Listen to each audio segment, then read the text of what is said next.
여러분, 인류 역사상 가장 많이 팔린 책 베스트셀러가 뭔지 아세요? 네, 성경입니다. 2위는 뭘까요? 네? 어, 맞을 수도 있지만 제가 알기론 철로역정이라는 책이 있어요. 철로역정이라는 책이 2위라고 저는 알고 있었는데 성현이는 다르게 알고 있어서 한번 팩트 체크를 해보도록 하겠습니다. 철로역정이라는 책이 있는데 철로역정 책을 쓴 존 버년이라는 사람은 그 주인공을 좀 굉장히 무거운 짐을 지고 가는 사람으로 묘사를 해놨는데 그림을 같이 한번 보시죠. 이렇게 묘사를 해놨습니다. 이 사람의 이 등짐은 스스로 벗을 수가 없는 짐입니다. 무거운 짐을 지고 가는 존재가 인간이다. 아직 예수님을 만나지 못한 인간은 누구나 이 무거운 짐, 죄로 인한 무거운 짐을 지고 가는 존재들이다 라고 이야기를 하는 것이죠. 그래서 이 짐은 절대로 스스로가 내려놓을 수 없고 오직 주님만이 내려놓을 수 있는 짐으로 철로역정에서는 묘사를 합니다. 오늘 본문이 있는 시대에 예수님께서 사시던 시절에는 이 철로역정의 주인공처럼 굉장히 무거운 짐을 지고 살던 사람들이 많이 있었습니다. 왜냐하면 제가 몇 번 설교를 했지만 당대에는 율법이 굉장히 무거운 짐이었기 때문입니다. 율법을 지키지 못하면 천국에 갈 수가 없는데 어떤 사람도 율법을 지키지 못할 만큼 굉장히 어려운 짐, 무거운 짐이 율법이었습니다. 그래서 2000년 전 삶의 고단한 짐, 율법에 눌린 사람들을 향해서 예수님께서 뭐라고 얘기하시냐면 다 내게로 오라 라고 이야기를 하십니다. 오늘 함께 본문인 마태복음 11장 28절 같이 읽겠습니다. 시작. 수고하고 무거운 짐진 자들아 다 내게로 오라. 내가 너희를 쉬게 하리라. 아멘. 방금 읽으신 본문을 제가 메시지 성경으로 다시 읽어드리겠습니다. 너희는 피곤하고 지쳤느냐? 종교 생활에 탈진하였느냐? 나에게 오너라. 나와 함께 길을 나서면 너희 삶은 회복될 것이다. 내가 너희에게 제대로 쉬는 법을 가르쳐 주겠다. 예수님께서는 사람들에게 나에게 오라 라고 얘기하셨습니다. 신약 성경에서 이렇게 예수님이 직접적으로 사람들에게 나에게 오라 라고 얘기한 장면은 오늘 이 장면밖에 없습니다. 예수님은 무거운 짐을 지고 살아가는 사람들에게 초대하십니다. 나에게 와라. 여러분, 그 당시 사람들은요 아마도 삶이 스트레스였을 것 같아요. 왜냐하면 사는 거 하나하나가 다 율법에 저촉될 수 있었기 때문입니다. 아주 작은 율법, 뭘 들을 수 있고 들 수 없고, 어떤 날은 이걸 할 수도 있고 어떤 날은 안 해야 되고, 뭘 먹어도 되고 어떤 날은 먹지 못하고 하는 것 자체를 하나하나 다 지켰어야 돼서 삶 자체가 스트레스가 될 수 있었습니다. 그래서 예수님께서는 제자들에게 그렇게 하면 안 돼, 그렇게 해야 돼 라고 굉장히 까다롭게 가르치시지 않으셨어요. 규정을 또 하나 여러 개를 더하면서 너희가 제대로 살려면, 나를 따라오려면 규칙을 더 지켜야 돼, 그렇게 살면 안 돼 라고 얘기하지 않으셨습니다. 그러지 않고 예수님께서는 그냥 다정하게 나에게 와라 라고 이야기하셨습니다. 예수님께서 오늘 본문 29절에 보면 나의 멍에를 메고 내게 배우라 라고 이야기를 하시는데, 여러분, 멍에가 뭡니까?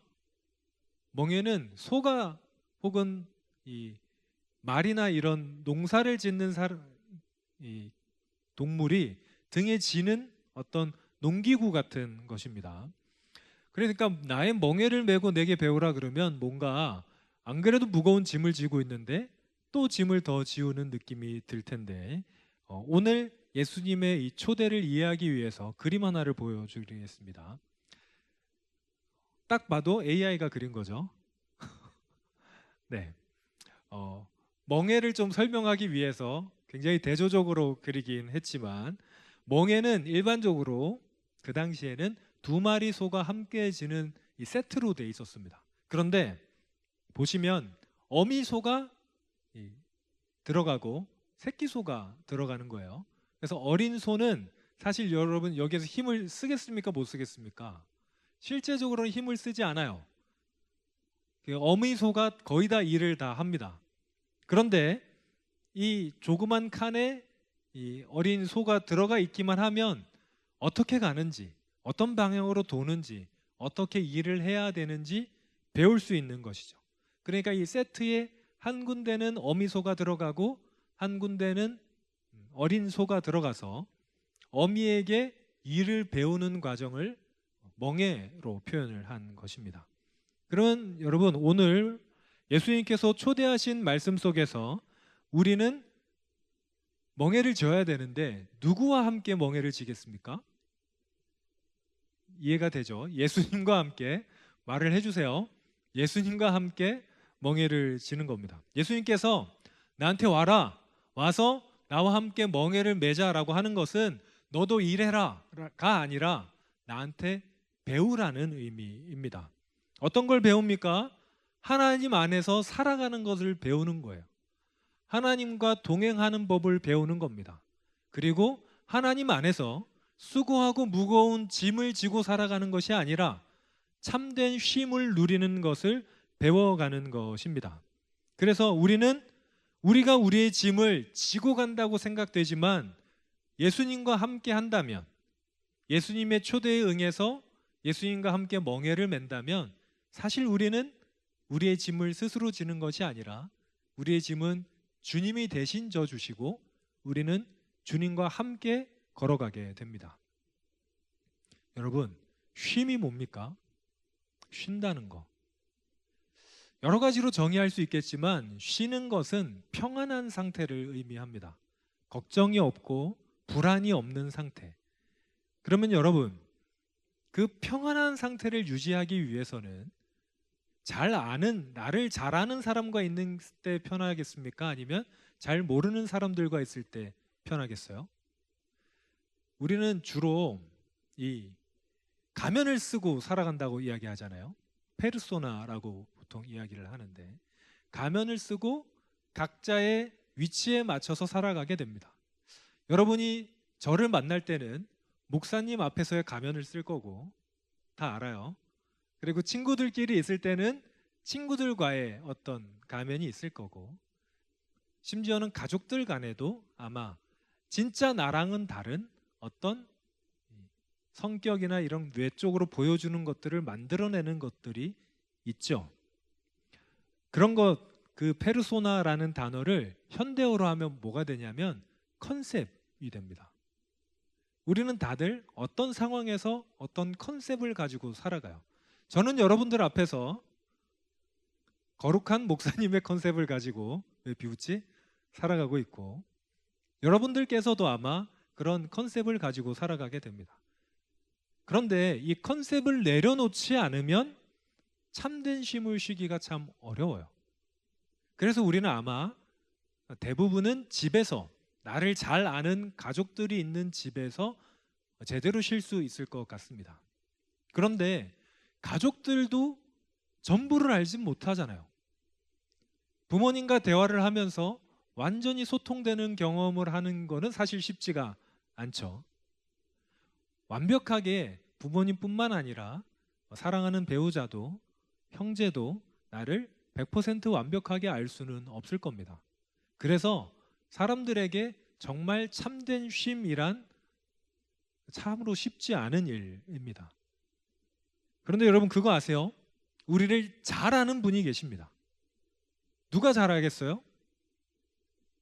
주님이 잘 아세요. 하나님이 잘 아십니다. 그래서 하나님 앞에서는 여러분 가면을 벗어도 돼요. 많은 청년들이 하나님 앞에서 컨셉을 잡아요. 신실한 청년의 컨셉을 잡기도 하고, 어떤 열심히 하는, 나는 똑바로 사는 사람의 컨셉을 잡는데, 여러분 하나님 그걸 모를까요? 아세요. 그래서 여러분 우리가 하나님 앞에서 해야 되는 것은 참된 쉼을 가지려면 내려놔야 됩니다.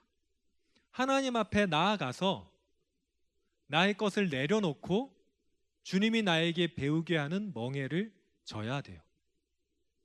그렇게 주님과 함께 있으면 주님이 우리에게 쉼을 주십니다. 사랑하는 여러분, 세상을 살아가다 보면 어려운 일들이 있죠. 아픔과 슬픔이 우리에게 다가옵니다. 그리고 그것들이 우리의 삶을 막 때릴 때가 있어요. 너무 아파요. 과거의 아픔도 여전히 우리의 발목을 잡을 때가 있어요. 이미 다 지난 일인데, 다 잊어버린 일인 것 같은데 그게 지금의 나를 되게 어렵게 할 때가 있습니다. 그렇게 과거의 짐, 현재의 짐, 미래의 짐까지 다 울러매고 무거운 짐을 지고 가는 우리에게 주님께서는 나에게 와라 라고 이야기하십니다. 여러분, 이제 우리가 어떻게 해야 되냐면, 짐을 내려놓는 건 우리가 할 수 없어요. 여러분, 무거운 짐을 우리가 스스로 벗어놓기가 어렵습니다. 내가 일부러 지고 있는 것이 아니기 때문에 그래요. 그렇다면 우리가 어떻게 해야 됩니까? 우리가 할 수 있는 것은 주님의 초대에 응답하는 것만 할 수 있습니다. 예수님께 짐을 진 상태 그대로 걸어가서 주님께 짐을 맡겨드리면 됩니다. 오늘 마태복음 11장 29절 30절 말씀을 메시지 성경으로 같이 읽을 텐데 한 목소리로 읽겠습니다. 시작. 내가 너희에게 제대로 쉬는 법을 가르쳐 주겠다. 나와 함께 걷고 나와 함께 일하여라. 내가 어떻게 하는지 잘 보아라. 자연스러운 은혜의 리듬을 배워라. 나는 너희에게 무겁거나 맞지 않는 짐을 지우지 않는다. 나와 함께 있으면 자유롭고 가볍게 사는 법을 배울 것이다. 우리가 짐을 내려놓고 나면 은혜의 리듬을 배울 수 있습니다. 어떻게 하나님 앞에 은혜 안에서 살아가는지, 어떤 식으로 그 길을 걸어가야 되는지 배울 수 있습니다. 그래서 우리가 할 수 있는 것은 뭡니까? 주님과 함께 동행하는 거예요. 저희 아내가 저랑 동갑이거든요. 저희 아내가 태어났을 때 장인어른께서 너무 기뻐하셨대요. 그래서 이름을 30개를 지으셨다고 합니다. 근데 결국은 할머님이 지으신 이름이 선택이 됐는데, 아내가 어릴 적 굉장히 좋아했던 행동이 뭐냐면, 저도 들은 얘기지만 아빠와 같이 춤을 추는 거였는데 아빠 발등에 올라가서 춤을 추는 거였어요. 여러분, 그 어린 나이, 굉장히 어린 나이의 아이가 왈츠를 알겠습니까? 춤을 추는 법을 모르죠. 그런데 그냥 아빠의 발등에 올라서 있기만 하면 춤을 추게 돼요. 음악에 맞춰서 아빠의 발이 내려갈 때 자기의 발도 내어짓고 그렇게 춤을 출 수 있게 됩니다. 여러분, 이게 예수님의 방법이에요. 예수님은 디테일하게 자세하게 우리에게 어떻게 살아야 되는 것을 텍스트로 가르치시는 분이 아니라 함께 살면서 가르치시는 분입니다. 그래서 제자들에게 교재를 만들어 주지 않으셨고 함께 3년을 사셨어요. 그래서 우리도 예수님께 나아가서 그분과 같이 걸어가면 됩니다. 그러면 주님의 그 은혜의 리듬이 우리를 자유롭게 살게 합니다. 사랑하는 여러분, 주님은 우리에게 맞지 않는 짐을 지게 하시는 분이 아닙니다. 우리를 어렵게 그냥 그곳에서 힘들게만 살도록 내버려 두는 분도 아닙니다. 우리와 동행하며 그 짐을 내려놓게 하시고 이 세상에서 하나님과 기쁘게 사는 것이 무엇인지를 계속해서 가르쳐 주기를 원하시는 분입니다. 그러니 여러분, 짐을 주님 앞으로 가지고 나가시기 바랍니다. 내가 어떻게 하면 이 무거운 걸 없앨 수 있지? 어떻게 하면 이 삶에서 다가오는 고난을 내 힘으로 이겨낼 수 있지? 그렇게 생각하고 더 앞으로 나가면서 오히려 짐을 더 지지 마시고 여러분의 짐은 주님께 맡기고 주님이 보여주는 길로 걸어가신다면 여러분, 주님과 동행하는 기쁨, 이 세상을 하나님의 자녀답게 살아가는 기쁨을 느끼게 되실 줄로 확신합니다. 찬양팀 나와주시고요. 사랑하는 여러분, 우리가 이제는 주님의 초청에 응답해야겠습니다. 주님 오늘도 얘기하세요. 나한테 와라. 우리는 그렇게 대답합니다. 주님, 제가 주님께 가긴 갈 건데 그래서 어떻게 나를 쉬게 하실 건데요? 어떻게 나의 고통을 해결하실 건데요? 내가 주님께 가긴 가는데 가는 걸로는 충분하지 않잖아요. 어떻게 하실 건데요? 물어볼 때 주님이 이렇게 말씀하세요. 나한테 오는 걸로 충분하다고. 주님만으로 충분하다고. 하나님이 계시면, 우리가 하나님과 같이 걷기만 하면 그걸로 충분하다고. 우리가 다른 어떤 거를 해야 되는 것이 아니라 주님께 나가는 걸로 충분하다고 말씀하십니다. 사랑하는 여러분, 오늘 여러분의 짐을 주님께로 가지고 나가시기 바랍니다. 그때 주님께서 우리를 쉬게 해 주실 겁니다. 그리고 주님과 함께 사는 법이 무엇인지 몸으로, 삶으로 알려주실 것입니다.